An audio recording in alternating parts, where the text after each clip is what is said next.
Hi, so today I'm going to show you how to make hand-rolled pasta. Now when we think of pasta, we usually think of penne and fusilli. Now the deal with penne and fusilli is they usually can't be made at home because you need a press for it, even spaghetti for that matter.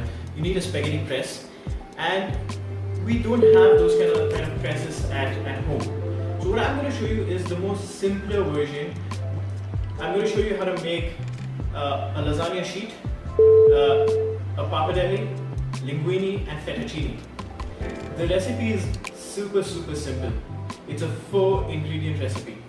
All you need is 2 eggs, a cup of flour, half a teaspoon of salt and half a teaspoon. To start off, I'm going to break these eggs, I'm going to whisk them together, and I'm going to bring together all 4 ingredients.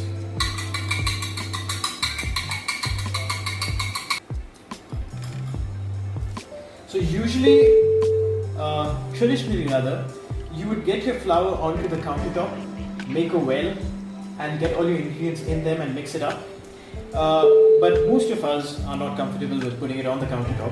So I'm going to get a large dish in which I'm going to bring all the ingredients together. So that's my cup of flour, and it goes straight into this dish. And I'm going to make a well.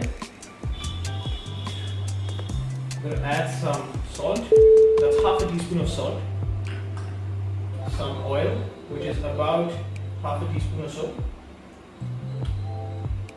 and the eggs go right in the middle.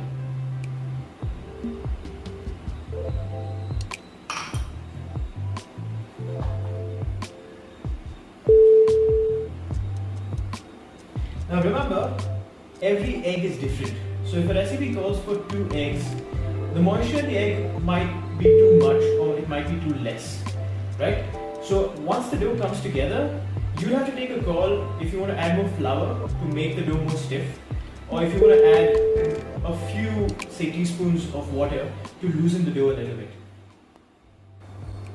So now that you can see, my dough is extremely wet, and I am going to go in with a little bit more flour. As my chef instructor would tell me back in culinary school, that you want the texture of your dough to be as close as possible to leather. So here I'm going to go in with more flour. This is about 2 tablespoons, and I'm going to begin to knead this till I get a nice firm dough, after which I'm going to knead this for at least 15 minutes.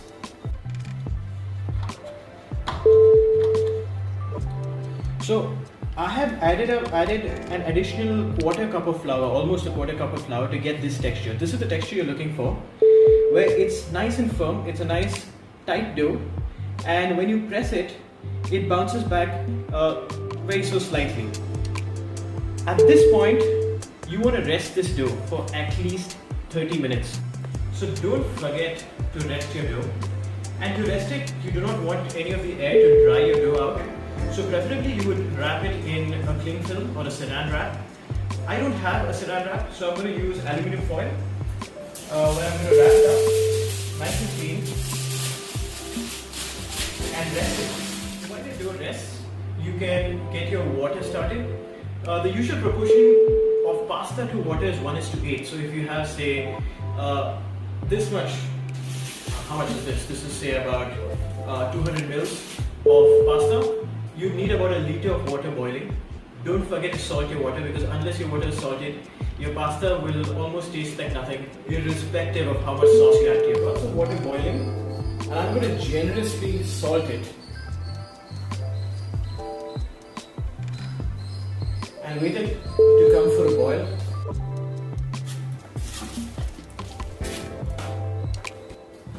So look at this dough, guys. It's almost perfect. It's nice and supple because it's well rested. So to start off, we will dust some flour on the countertop.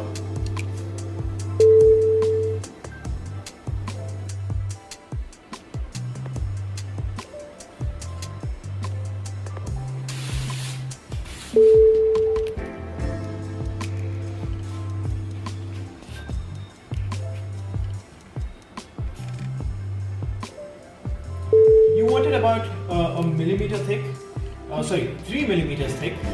Don't make it too thick because it'll get very chewy. Don't make it too thin, it would have no texture at all. So I'm pretty satisfied with the thickness. It feels about 3 mm thick. From this point, you begin to cut your pasta. Now, if you want a lasagna sheet, it's the simplest thing. You just want to cut them into equal rectangles. So you cut off this excess.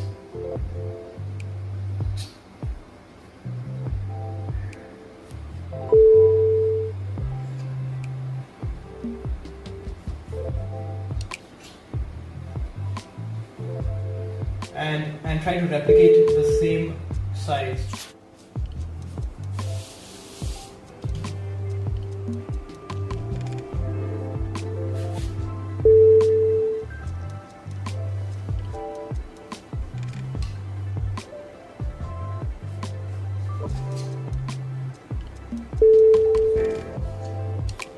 This, guys, is called a pappardelle. The next cut that I'm going to show you is fettuccine.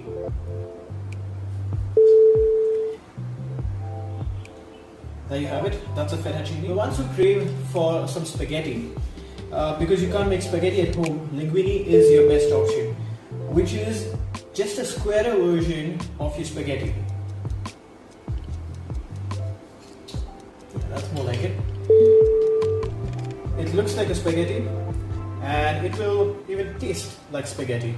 So when you are going to cook your pasta off, you want your water at a rolling boil. And if you're going to make, or rather if you have your sauce ready right away, you could take the pasta straight out of the water and into the sauce. Because I don't have a sauce right now, I'm going to store it. So I'm going to cook off the pasta, and I have some cold water which I'm going to use to arrest the cooking. Once I believe the pasta is fully cooked, it'll go into the cold water and it'll stay fresh. So don't forget to dust off the excess flour. If not, your pasta is going to stick to each other. And now you can see this is the linguine. It's going to go straight into the boiling water.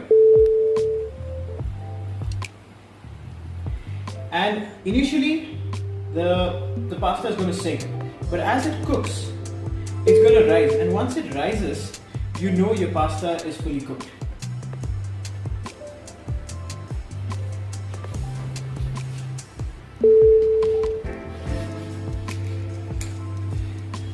There you see it. The pasta is gradually rising to the top. You want to keep it for about a minute or less. So basically when it rises to the top, you rather take it off because it's going to cook again in the sauce.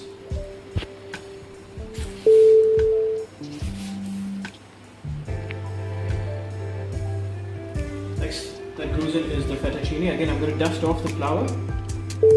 That goes in. Same with the pappardelle.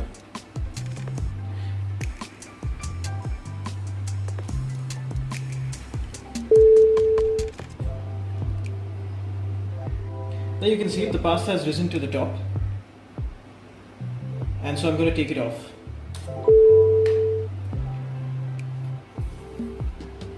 And finally the sheet of lasagna. Now lasagna is a baked product, so again you can take it off when it rises to the top, because again it's going to cook in the oven. So I've cooled off the pasta. I've also drained the water. And at this point, you can apply some oil, some olive oil preferably, and keep it in the fridge. And it will stay in the fridge for almost 2 days. And then when you want to make your pasta, you take it and you just reheat it in boiling water for barely 10 to 20 seconds. There you have it, guys.